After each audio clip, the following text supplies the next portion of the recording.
Namaskar viewers, hello and welcome to Sansad TV. I am Tina Jha, you're watching Perspective, where we will be talking about the economic crisis in Sri Lanka, the worst in recent history. With long lines for fuel, cooking gas, essentials in short supply and long hours of power cuts, the public has been suffering in our neighborhood for months. The raging public anger spilled onto the streets last week, leading to nationwide protests and a subsequent declaration of public emergency in the island nation by President Gotabaya Rajapaksa. Now, in the days that followed, the president removed his brother and Finance Minister Basil Rajapaksa from his post. Facing the heat from public, all cabinet ministers also resigned on Sunday. And then on Tuesday, the new Finance Minister Ali Sabry resigned just a day after he was sworn in. The ruling coalition, headed by President Gotabaya Rajapaksa, lost its majority in parliament as proceedings began on Tuesday for the first time since the state of emergency was imposed. At least 41 lawmakers walked out of the alliance against the backdrop of nationwide protests. So as the crisis gets from bad to worse in our neighborhood, we analyze, how did Sri Lanka get here? What triggered the crisis of this scale? And what is the way out of this dire situation? To discuss this and much more on the program today, I'm joined by a distinguished panel of experts. So let me first introduce them to you. I have with me Ms. Dilrukshi Handuneti. She's a senior journalist. She joins us from Colombo. I also have with me former Ambassador Mr. Shilkant Sharma and Dr. A. Subramaniam Raju. He's head Center for South Asian Studies, Pondicherry University. Thank you to all my guests for joining me on this edition of Perspective on Sansad TV. Ms. Dilrukshi, let me begin the program today with you. In fact, over the last few days, we've only been looking at reports, getting visuals, understanding what led to this crisis and actually how, the extent of the crisis that your country is currently reeling under.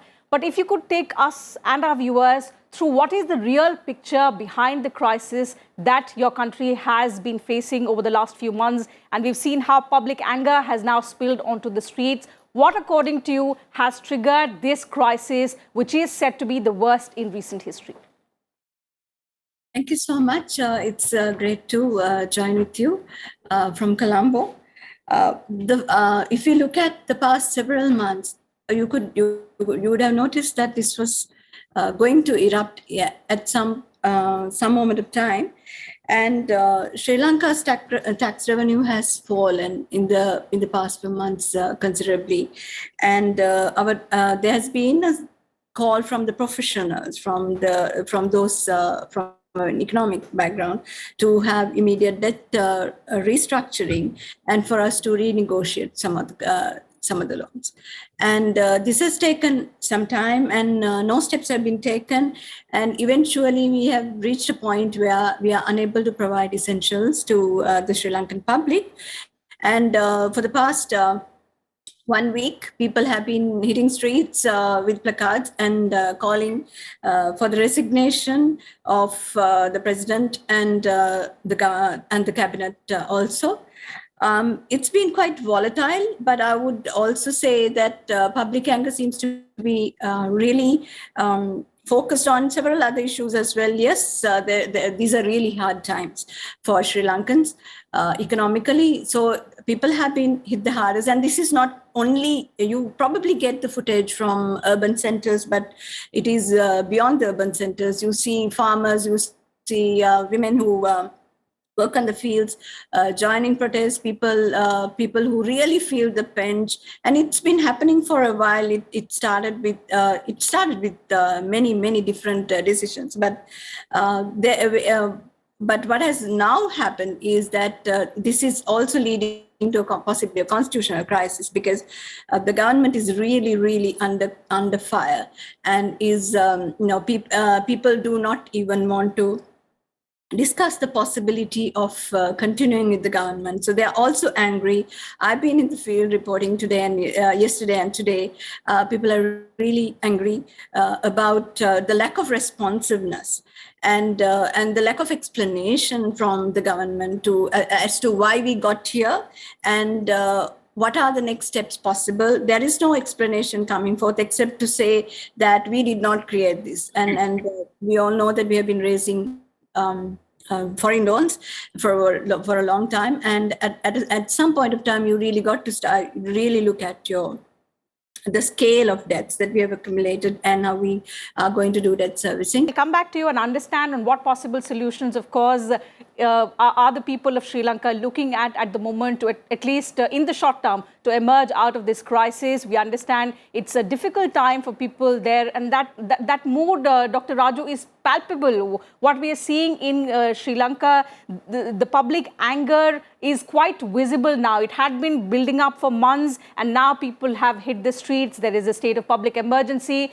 and this economic crisis slowly turning into a constitutional crisis. We are seeing the government is in threat. The people do not want the government to continue for long. But if I could understand from you, how do you look at it? Is it a man-made disaster which could have been averted? Because I'm sure this is not something which erupted overnight. It had been building up for months, to say. So could it have been averted if the signs had been noticed and acted upon on time? Or do you think, as the government is portraying it, as a result of the COVID pandemic, which has hit tourism and remittances in Sri Lanka?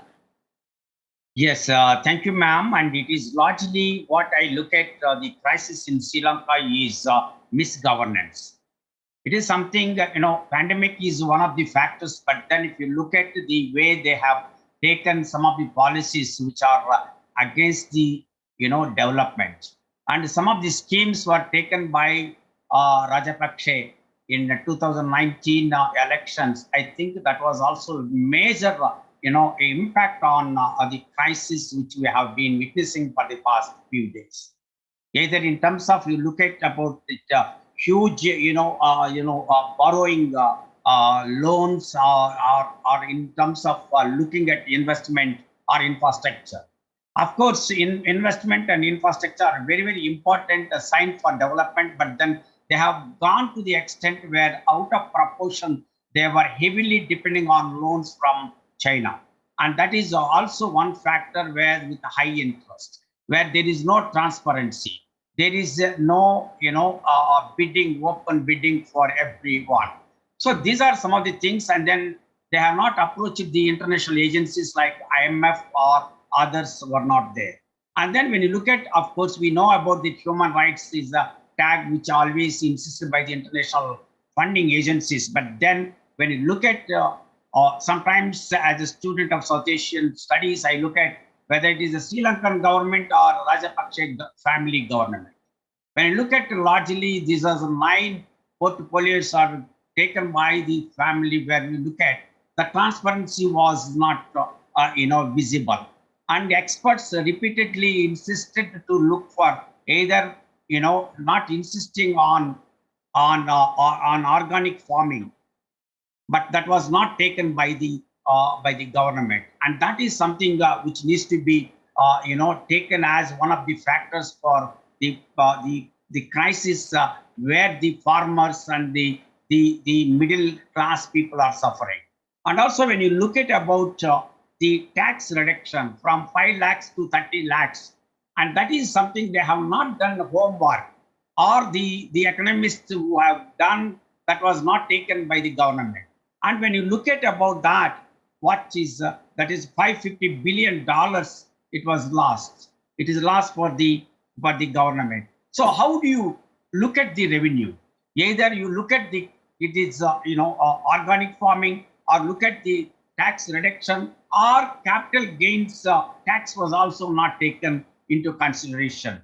And look at other kind of problems, like as you said about the pandemic and tourism or energy crisis, because we know any country's prosperity is largely depending on energy. Absolutely. Energy, though it is a domestic consumption, but then invariably becomes a part of every country's foreign policy. So a series of unilateral... Sri Lanka is heavily depending on energy resources or energy endowments from outside. So what you're saying is a series of unilateral policy decisions were taken in Sri Lanka over the past few months, and the pandemic proved to be the last nail in the coffin, triggering this crisis that we are seeing unfold in our neighborhood. But Ambassador, nevertheless, the situation is bad. The people have been suffering, and their anger is now quite visible on the streets. India has always tried to be, one of the first responders to all our countries in our neighborhood in terms of reaching out, in terms of extending cooperation. So when it comes to helping Sri Lanka in this difficult time, what is the kind of help that India has provided to them as they reel under this crisis? India has, immediately sent supplies. India has sent, I think, 1,500 tons of rice, and the ships are actually waiting at the port because there's a slight glitch there. The shippers are wanting money payment in dollars, and India has already extended a credit of $1 billion to Sri Lanka to, facilitate this kind of transfer. So that is being sorted out between Sri Lankan government, and the Indian embassy was also supposed to sign a paper, which has been done. I think some paperwork is there. But this is the kind of urgency which is required, and things are getting sorted. Then our Minister of External Affairs, Dr. Jaishankar, was there very recently, and he was appalled to see the state of hospital. So he immediately organized a shipment of medicines to be sent, and medical equipment. And then India has also extended, a line of credit of $2.4 billion to Sri Lanka so that it can get over this crisis. And about, I think, 40,000 tons of diesel was supplied, and, food grains are supplied. Mm-hmm. So whatever is lacking there, India is willing to send, and they have already put things in stream. The real problem is that Sri Lankan government has to organize now the supply of these, these commodities, essential goods like food stuff, even milk powder and diesel, cooking gas. All these things are needed. And the price has gone up of all these commodities because of scarcity. So on an immediate basis, they need to bring down the prices and do some subsidy, because otherwise, how would the poor get it? They had this Samruddhi scheme under which they were giving 5,500 Sri Lankan rupees as cash payment. But the gas cylinder and the prices have gone so much that nothing can come in that 5,500. A pack of milk powder costs 2,000, according to newspaper reports. Yes. So what is required is that the Sri Lankan government takes stock of the situation, provides immediate relief, and they can. Then India is willing to offer, help in all in all aspects. And they could, reach out to receive help. But the people's anger will not go down unless these things are supplied. Certainly. I mean, Ms. Dilrukshi, certainly India has been trying to, extend all possible help, the urgent measures that need to be taken to help the people on the ground. But it is for the Sri Lankan government to actually reorganize now. So there is a constitutional crisis, but those at the helm have to reorganize, take charge, and assure in fact people that the government is there to help them mitigate this crisis in the shorter term. Whatever is required, the government will take. Is that missing at the moment? Because there is a constitutional crisis in the making in the country, and the government is now struggling to survive. So how do you see things panning out? Do you think it's expected to go from bad to worse, looking at the state of affairs in Sri Lanka over the past few days? Ms. Dilrukshi? Well, Masse, I'll come to you. Let me get a perspective from Ms. Dilrukshi on how things are on the ground, how the government is actually failing to assure people that they will be taken care of, and the help that they are getting from India and several other countries will actually reach them to mitigate the crisis. Ms. Dilrukshi. Well, I'm sure you're well aware that the government is significantly disorganized, as both other speakers mentioned. And right now, it is also more about political survival, and that's very clear about the political fiasco that we saw in the past 2 days. So while people get onto the streets and protest and look for essentials, we haven't really seen a responsive government, and people are deeply disappointed. And I think it's an understatement to say that people people are disappointed in the current dispensation, because the focus has been about having some kind of reach some kind of consensus among the political parties. So they have been having party leaders meetings, and it's about, there's never been an original call for support from other political parties, leave alone reaching out to other countries or organizing itself in a way that we can utilize support that is available to Sri Lanka. And also Sri Lanka is deeply, Sri Lankans are concerned also about the geopolitics of all that support as well. So there are so many things to be considered at this moment, but I think the government's focus is decidedly on its own survival, and the resignations which were not legally valid, because if you're resigning from your cabinet portfolio or as state minister, you really have to submit your resignation to the president, who is the head of the cabinet. But here we saw them submitting the resignations to the prime minister. So there is no efficacy. There is nothing binding on that. So then there was a reshuffle. This is not what people expect. People expect two things. And this is very clear. And people have also been consistently raising some of these issues. And I also think, yes, they are really, really suffering because of the current economic crisis. They do not have access to essentials. Children can't go to school or sit exams. And the medical supplies are in short supply. So this is very true. On the other hand, people do have a belief that it is also connected to corruption, at the government, at the highest level, and also that there's been so many other mistakes along the way about politicized public service, to other problems about militarization, to not being able to engage with the Tamil population politically after the war ended. So all these things are now coming to the forefront, and people do blame the government. And when they blame the government, they do not look at what the two gentlemen were raising here right now, talking about the issues about debt servicing and about seeking support from other countries and utilizing them for the benefit of the people. They do see this as a direct result of corruption in Sri Lanka and corruption within the Rajapaksa administration. And Professor Raju, you said it right. So people see it as a government, a family government. So, but people seem to have forgotten the fact that they have also endorsed this kind of government just 3 years ago, and you have one entire family ruling the kitty.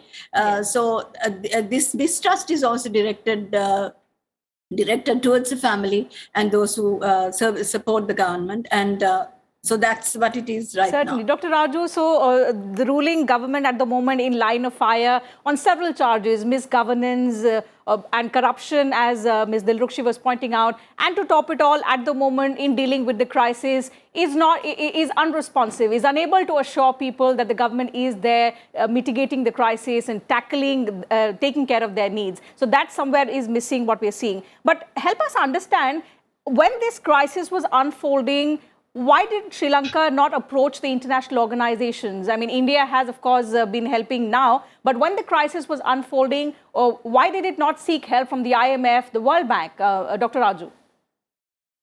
Yes, ma'am. This is not very easy for Sri Lanka to, approach IMF, because they will have their own policies. They will influence on policies to be implemented in Sri Lanka. And also, they will also put all conditions like no subsidies, no free supply, or no taxes that cannot be allowed by IMF. And they will put all the restrictions. And that is also going to be a very difficult. And also, they bring human rights back. And that is one of the factors why so far Sri Lankan government was moving towards China for all these loans and not going to international organizations. And that is one thing where very important. But then at the same time, when you look at how do you come out? It is not India, it is not China, it is not IMF, but within the state, they need to have restructuring. They need to look at the solution. How long they can get? Again, they have to repay to some amount, some farm they have to pay. And now the problem is you have a problem with the exchange rate. Now, what to do with that? That is something they have to look for. And particularly as I look at, maybe if you look at this agricultural, because we know the whole South Asia is based on agriculture. And in Sri Lanka, when there is this Tamil crisis was over by 2009, but somewhere these people from northern and eastern part of the people were sidelined.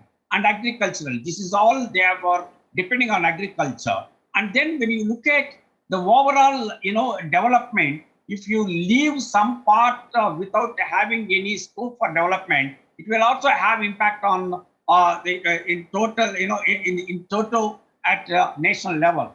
I think that is somewhere we need to look at how Sri Lankan government is important to look at this part also. Absolutely. And also there is another information I got, I don't know if it's true, but Tamil diaspora overseas economy is more than Sri Lankan debt.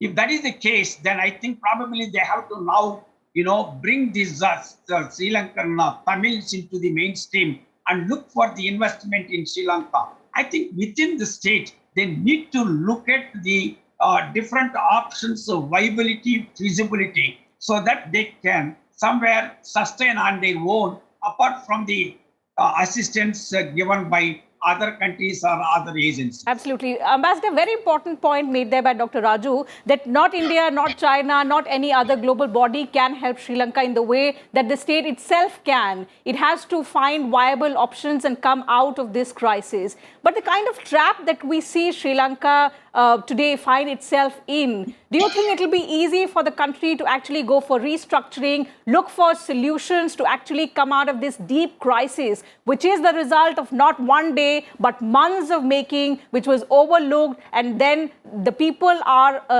the ones who are now suffering? Well, there are short-term measures required which are immediately necessary. There are measures which would, anchor the economy in the middle term, and there are measures which are required for structural corrections. The crisis also stems from, a populism. This Rajapakshas, they came to power under a populist mandate, and that gave them a certain insolence. They didn't worry about the economic conditions. So the measures which they taken, the policy decisions and the planning was highly defective. Sri Lanka's exports of tea, textiles, they suffered because of dwindling foreign exchange reserves. They could not get imports. So textiles requires, a lot of ingredients, intermediaries like buttons and, a lot of things, and they could not import them. Then tea, the fertilizers disappeared because they didn't, and this organic escapade was ill-planned. So the exports diminished. Then tourism survives on stability. And if they give the impression of being unstable, or, of course, COVID was the biggest, damper on all these things. So the instability politically or even law and order wise, that completely, repelled the tourists. And then remittances also. The remittances didn't come from Sri Lanka. South Asian countries have strong remittances from the overseas nationals. But in the case of Sri Lanka, these remittances dried up during the COVID period. Now, all these things have to be rejuvenated. So for that, on an immediate basis, help is required without conditions from Sri Lanka's friends and who really feel for it. So, like 7.5 billion was their reserves. From there, they have dwindled down to $2 billion. And in June, they have to pay $4 billion at debt service charges. So how do they meet these requirements? So they have to go to IMF. But IMF, the friends of Sri Lanka should actually persuade IMF not to put harsh conditions, for the time being. So there has to be a soft loan given to Sri Lanka to get over these things.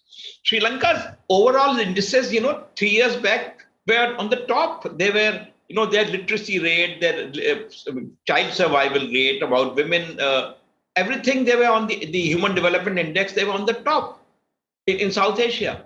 So suddenly, how come this economic crisis is all pervasive. As our friend from Sri Lanka says, that it's not only urban center, but even villages, people are suffering. Certainly, So and those who are they have living to there are take suffering. immediate action. Those who can afford to are, migrating to other countries. We've also read reports of how people are coming to the Indian coastal state of Tamil Nadu as well. So overall, their normal life has been disrupted, and we only hope that there is stability in Sri Lanka and that people's lives returns to normalcy. But Ms. Dilrukshi, looking at the scenes unfold over the past week or so, and now this economic crisis turning into a constitutional crisis, it looks that for another few days, things are just going to get from bad to worse. But what is the hope that Sri Lankans have at the moment? Who are the friends that Sri Lanka is at the moment looking to help them mitigate the crisis, at least in the shorter run? And in the long run, what are experts suggesting the government to do to come out of this crisis? Thank you for the question. I think it is, as the ambassador said, it is a matter of considering long-term and short-term solutions, and the short-term solutions have to be fast-forwarded, and that would also require talking to the IMF, and it was, the conditions that could be harsh to Sri Lanka, and the fact that certain things have not worked in favor of Sri Lanka. They are very well known. Our human rights record has not been very good and or acceptable. So there are so many other issues. Even if you were to start restructuring your debt, which is really a huge requirement at this moment, and also it does not mean, even if we cannot pay, as the ambassador mentioned, that you will have to definitely look at the possibility of offering subsidies, because people are really suffering. There is no production taking place, because with this kind of extended hours of long power cuts, people cannot survive. People cannot work, kids cannot go to school, and so everything is coming to a standstill, and the next few days are going to be really decisive for Sri Lanka. So you really need to come up with a blueprint. A plan needs to be there for long and short term, and as mentioned, there is so much of populism, and right now it is obviously not working, but with the arrogance of the rulers, it needs to cease, and also a decent foreign policy. And I think that's really important when you also work with international donor agencies, and also you work with your neighborhood, work with other Asian countries. There are certain things that you need to understand and place in give priority to. Absolutely. So next few days are going to be very decisive. And for the Sri Lankan government, it's important that it comes out stronger and assures people, and at the same time works on the different aspects that Ms. Dilrukshi has pointed out, both in the short term as well as the longer run as well, to come out of this crisis. So time allows me to take up only that much on the discussion today. Thank you to all my guests for joining me on the program, sharing your thoughts, your perspectives with us and our viewers. And we hope, Ms. Dilrukshi, that your country gets stable and the people get back to their normal lives as soon as possible, with all possible support from friends, as the ambassador pointed out. So with all best wishes from India, I'll wrap up the discussion today.